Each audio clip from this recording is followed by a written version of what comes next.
L'épisode d'Adi Cop a enfin été diffusé et tout comme les autres épisodes de la saison 6, cet épisode ne m'a pas déçu. Il y a beaucoup de détails à analyser et beaucoup d'événements à théoriser.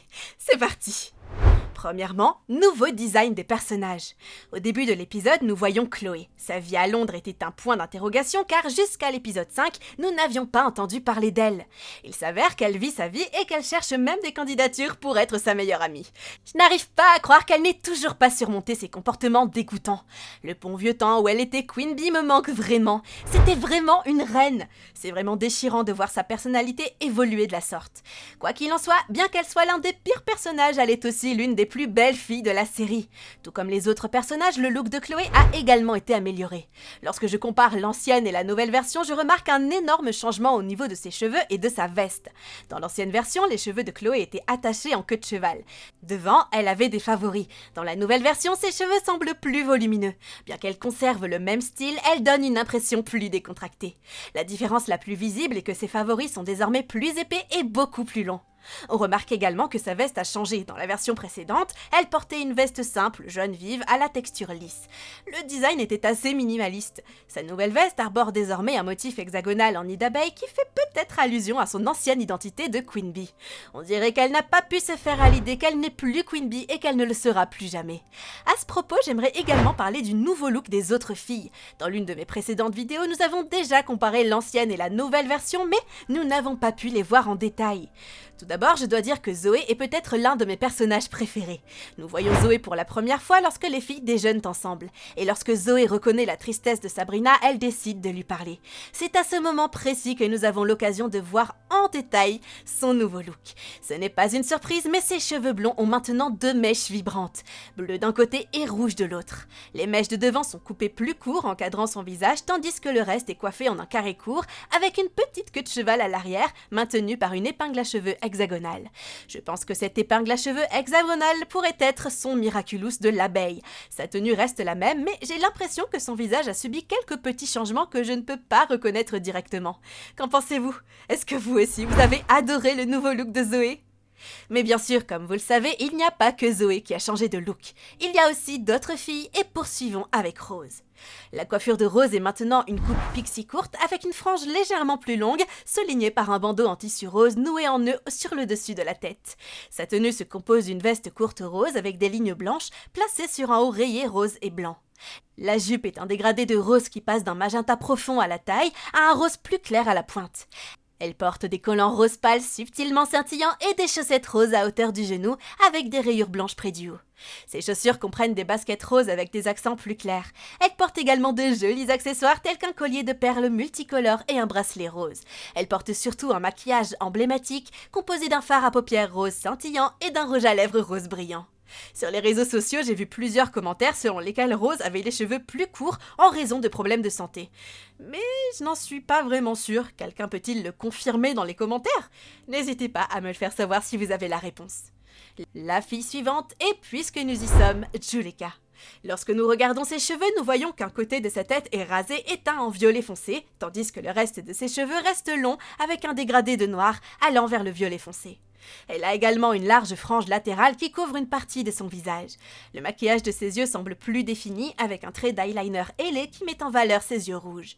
Le dernier élément, mais le plus frappant, est son nouveau rouge à lèvres vert. Certains fans l'ont détesté, mais personnellement je l'ai vraiment apprécié. Et je pense que Juleka se ressemble davantage dans ce nouveau look. Il n'y a pas grand-chose à dire sur sa tenue, bien qu'il y ait quelques changements, la plupart des éléments restent les mêmes que dans la version précédente. Le design de Mylène, par contre, a subi quelques changements importants.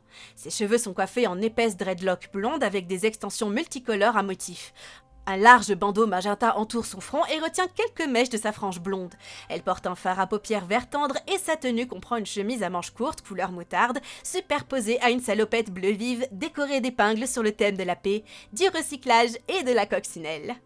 Notre prochaine fille est Kagami. La coiffure de Kagami est une coupe courte et dégradée avec une forme arrondie qui met son visage en valeur. Sa frange est plus fournie et inclinée vers le bas, couvrant une partie de son front comme dans son look précédent. Sa tenue se compose d'une jupe rouge, d'un haut noir et d'une veste courte blanche. Elle porte une ceinture noire à boucles argentées et une jupe rouge à motif carré. Elle porte également un fin collier noir avec un petit pendentif doré. Je pense qu'il s'agit de son Miraculous du dragon. Qu'en pensez-vous? Et enfin, Sabrina. À la fin de l'épisode, on voit Sabrina changer de look. Bien qu'elle ait déjà un look amélioré, à la fin de l'épisode, pour montrer sa transformation, elle a changé de coiffure. L'ancienne coiffure de Sabrina était un carré aux épaules avec une légère boucle vers l'intérieur aux extrémités. Sa nouvelle coiffure est plus courte, arrivant juste au-dessus de son menton, coiffée en un carré ondulé avec plus d'épaisseur. On peut dire qu'elle est plus volumineuse. Elle n'a plus de bandeau et sa frange est maintenant séparée de façon irrégulière. Numéro 2. Parlons du baiser Adrinette. À l'exception de la scène du baiser dans le début de la saison 6, qui n'est pas visible en raison de la superposition des images, nous pouvons enfin voir Adrien et Marinette s'embrasser. Et il s'avère qu'ils s'étaient déjà embrassés auparavant. Marinette avait compté jusqu'à 99 baisers avant cet épisode. Bien que Marinette ait préparé un événement spécial pour le 100e baiser, elle a réalisé que les étiquettes ne sont pas vraiment importantes. Elle n'a pas tort, mais quand j'ai vu le balcon de Marinette dans l'épisode, j'ai pensé que nous aurions un baiser très romantique, spécifiant leur 100e baiser. Alors voir tout ça pour rien, ça m'a un peu déçu. Peut-être devrions-nous attendre le 1000e alors?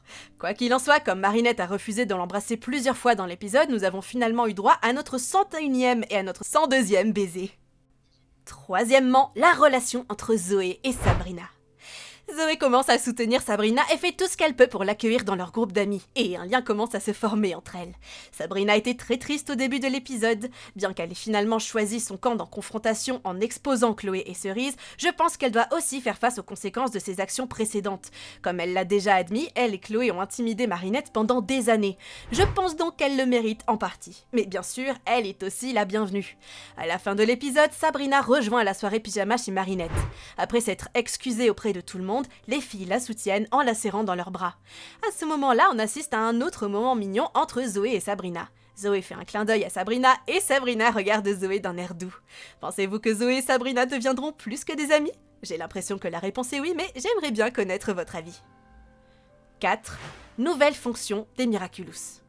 Avec le début du 3e épisode et la diffusion de la séquence d'ouverture de la saison 6, nous avons appris que Ladybug est désormais capable d'appeler les héros directement par l'intermédiaire de son yo-yo. Il lui suffit d'ouvrir le yo-yo, de faire défiler les Miraculous disponibles, de sélectionner celui qui lui convient et de cliquer dessus. Comme Ladybug est la gardienne, cette fonction est tout à fait logique. Elle lui permet d'appeler des héros en fonction des besoins pour des missions spécifiques. Cependant, il s'avère que d'autres héros peuvent également utiliser cette fonction. Pendant la mission, Sabrina demande à Max de les aider à ouvrir un portail pour récupérer l'objet akumatisé qui se trouve être une voiture. Pour être honnête, je ne pense pas que cela devrait être courant. Bien que cela puisse être utile, ça pourrait aussi créer le chaos parmi les héros. Si trop de personnes ont accès à cette fonction, les missions risquent d'être mal coordonnées et les héros inutiles risquent d'être impliqués. D'un autre côté, si quelque chose arrive à Ladybug, par exemple, si elle est akumatisée, cette fonction pourrait être bénéfique pour l'organisation et le fonctionnement de l'équipe. J'ai l'impression que ce n'est pas la meilleure idée, mais je peux me tromper. Qu'en pensez-vous? Cette fonctionnalité devrait-elle rester réservée à Ladybug ou tous les héros devraient-ils y avoir accès? N'hésitez pas à me faire part de votre avis en commentaire, parce que perso, je suis pas sûre. 5. Le pouvoir de l'espace. Pour rattraper Daddy Cop, Ladybug et Chat Noir ont dû utiliser leurs pouvoirs spatiaux. Tout comme leur tenue normale de super-héros, les costumes et leurs bonus ont également changé. Le costume d'Astro Cat est désormais noir avec des touches de vert fluo. Son casque a des oreilles de chat soulignées en vert et son masque a des bords angulés et tranchants. Des lignes vertes courent également le long de ses bras et de ses jambes, ainsi que de son torse. Ses gants et ses bottes sont ornés de détails ressemblant à des griffes, ses ailes sont devenues semi-transparentes, structurées comme des ailes de chauve-souris, avec une lueur vert fluo. Sa cloche est elle aussi maintenant d'un violet fluo. En ce qui concerne le nouveau design de Cosmobug, son costume présente désormais un motif cosmique moucheté de minuscules étoiles blanches. Ses bras, ses jambes et son masque sont parsemés de gros points blancs et ses cheveux sont d'un bleu éclatant, coiffés en 2 queues de cheval attachées par des bandes rouges. Une paire d'ailes translucides semblable à celle d'une libellule est attachée à son dos. Ses ailes ont une apparence cristalline et segmentée et émettent un effet lumineux. Avant de clore la vidéo, j'aimerais évoquer un scénario possible que nous pourrions voir dans les prochains épisodes. Dans l'épisode, Zoé retrouve Sabrina à la bibliothèque. Lorsqu'elle l'invite à passer la nuit chez Marinette, elle se serre dans les bras l'une de l'autre. C'est à ce moment que l'on voit que Sabrina commence à se sentir proche de Zoé. Cependant, lorsque Sabrina lui dit qu'elle est une fille formidable, Zoé prend soudain un air triste. Au début, je ne comprenais pas pourquoi elle réagissait ainsi, mais à la fin de l'épisode, on nous laisse entrevoir la vie passée de Zoé à New York. Tout comme Sabrina et Chloé, Zoé était probablement une grosse brute à New York. Maintenant, je me demande ce que Zoé a bien pu faire pour vouloir à tout prix effacer son clip du téléphone. Il s'agit d'une question sérieuse qui devrait être abordée. J'espère que nous aurons bientôt la réponse. Et voilà, c'était le dernier sujet de ma vidéo. Que pensez-vous de tous ces détails abordés dans l'épisode d'Addy Cop? N'hésitez pas à me le faire savoir en commentaire. N'oubliez pas non plus de vous abonner à la chaîne si ce n'est pas encore fait pour ne rien manquer de toutes nos prochaines vidéos. Et je vous avoue que ça nous aide beaucoup. Également, laissez un petit like si la vidéo vous a plu. C'était Romane, au revoir!